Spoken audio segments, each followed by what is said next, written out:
হাসনাত আব্দুল্লাহর কাজ কি? সেখানে হাসনাত আব্দুল্লাহর কি কাজ ছিল? সে তো রাজনৈতিক দলের এখনো সমন্বয়, সে সমন্বয়কারী, দেশের নেতৃত্ব দিচ্ছে, দেশের মানুষকে উজ্জীবিত করছে, দেশের জন্য লড়াই করছে, সেটার জন্য ওয়েলকাম। কিন্তু কালকে সেখানে হাসনাত আব্দুল্লাহর কাজ তো আমি দেখি না।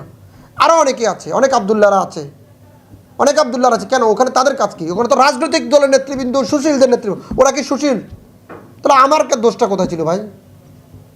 নিশ্চয় প্রধান উপদেষ্টা এবং তার সাঙ্গপাঙ্গরা একটা বড় সিন্ডিকেট করছেন, চেহারা দেখে দেখে দাওয়াত করতেছেন। আরে ভাই, সম্মান তো কর্নেল অলি সাহেবকে করা হয় নাই, আমাকে তো দূরের কথা করা হয় না। আর এখানে সম্মান করা না করা প্র্যাক্টর না, প্র্যাক্টর হচ্ছে অধিকার, প্র্যাক্টর হচ্ছে গণতন্ত্র, প্র্যাক্টর হচ্ছে নিজের অধিকার আদায় করতে হবে। মুখ বুঝে অনেক সহ্য করা হয়েছে। ত্যাগী রাজনৈতিক দলগুলো এবং ত্যাগী রাজনীতিবিদেরা সবসময় মুখ বন্ধ করে থাকে লজ্জা এবং শর্মে। আরে ভাই, আজকে হয়তো আপনাদের মাধ্যমে প্রচার হওয়ার পরে দেখবেন অনেকে জাগ্রত হয়ে যাবে, অনেকে জাগ্রত হয়ে যাবে, আছে খুব আছে, কিন্তু লজ্জা বলতে পারতেছে না।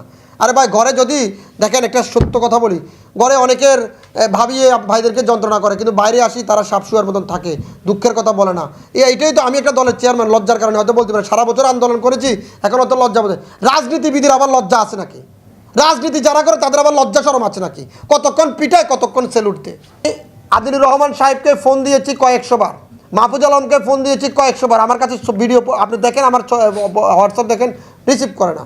তারপরে যে আমি প্রেস সচিবের সাথে যোগাযোগ করা যাবে, আমি গতকালকে প্রেস সচিব শফিকুল আলমকে বলছি যে এই অন্যায়গুলো হচ্ছে, শফিকুল আলম যে মনিরুজ্জামান একজন আসছে, ওনার সাথে যোগাযোগ করেন। তারপরে ওখানকার উপস্থিত যারা আছে, তাদের গেটে যারা দায়িত্বশীল জায়গায় আছেন, পুলিশের লোক আছিলেন, গোয়েন্দা সংস্থার লোক আছিলেন, উপদেষ্টা পরিষদের লোক ছিলেন, তাদেরকে অবগত করছেন।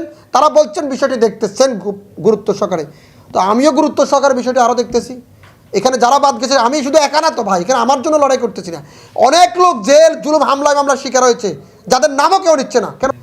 আরে ভাই, অনেক দল যায় নাই কেন? কয়টা দল রাজপথে আন্দোলন করে ওখানে গেছে, শুধু পেজ দেখে দেখে নাম লিস্ট করেছে, বিএনপি বড় ধরনের একটা লিস্ট দিয়ে দিয়েছে, ওই লিস্টের উপর চলতেছে, সেখানে ভালো আছে খারাপ। আর ওরা আমার সাথে যোগাযোগ করে, ওরা তো নিজেদের দাওয়াতে প্রধান উপদেষ্টার সাথে মিটিং করবে, এটা রয়েছে 3 দিন ভাত এখানে, এটা করে 3 দিন ভাত এখানে। ওখানে তো আমার কাছে মেসেজ ছিল, আর আমি যেহেতু একটা রাজনৈতিক দলের প্রধান, সেই হিসাবে তাদের ওয়েবসাইটে লেখা আছে রাজনৈতিক দলগুলোকে নিয়ে প্রধান উপদেষ্টার সংলাপ।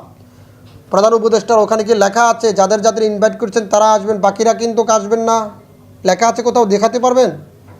আমি পেশিবাদী বলছি কি, পেশিবাদী সকল রাজনৈতিক শক্তিকে নিয়ে আমরা মিটিং করতেছি। তো আমি তো পেশিবাদী বিরোধী একজন শক্তির বাইরে না তো, আমি তো সেই দাওয়াতের একজন অংশীদার, তাহলে আমি বের হবো কেন? কর্নেল আলী কেন বের হয়ে গেছেন দাওয়াত পাওয়ার সত্ত্বেও? তাকে কেন অপমান করা হয়েছে? একজন বীর মুক্তিযোদ্ধাকে অপমান করা হয়েছে, চিন্তা করতে পারেন? চিন্তা করতে পারেন? আর গতকালকে আমি স্পষ্ট ভাষা বলি, গতকালকে ওখানে যদি আমি দাওয়াত না পাই, তাহলে ওখানে অরাজনৈতিক লোকেরা কিভাবে ঢুকছে? অরাজনৈতিক লোকের নেতৃত্বের কাজ কি? সেখানে ধরেন আপনার যে